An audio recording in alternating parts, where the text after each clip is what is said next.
And now we bring in our director of scouting, Craig Button, and talk more. A little speculation about the Oilers, too, Craig. In the last few days, speculation about Erik Karlsson heading to Edmonton has really picked up. He's having a remarkable season, but also does have a big contract. So give us a fantasy trade. What would it take for the Oilers to get him? Well, there's got to be some dollars moved out. So right away, you look at salary, you look at Tyson Barrie, you look at Jesse Puljujärvi or Kyler Yamamoto, and then considering how much of that salary of that 11.5 over this year and the next 4 years the San Jose Sharks are willing to pick up determines the next part of it. Is it Xavier Bourgault? Is it a first-round pick? That in and of itself might not be enough. But I do know this. You talk about Erik Karlsson having a remarkable season. He'd be a remarkable player for the Edmonton Oilers. And when you think about Kenny Holland, the GM, and he knows what dominant defensemen mean to Stanley Cup winners. He had one of the best all time in Nicklas Lidstrom.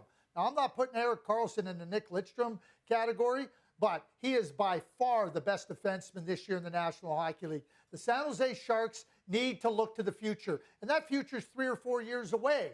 Erik Karlsson's not going to be around for their future when that looks like they can start to contend again. So how do they get out of some of that contract? What can they get in return? And when I look at the Edmonton Oilers and I look at McDavid and Draisaitl, and let's face it, it is right now for the Edmonton Oilers. It's not next year. It's not 2 years from now. It's right now, Rod. And for the Edmonton Oilers, when a player of this magnitude comes on to the marketplace and you can add him, I know this. Kenny Holland and the Edmonton Oilers have to be 100% serious about trying to find a way to acquire him. Big price tag, but yes, seeing a realistic path here, you think this should be priority number one for Ken Holland? Priority number 1, 2, 3, 4, 5, all the way to 97, Rod, because what he adds to this team is domination. He plays big minutes. He contributes in a significant way.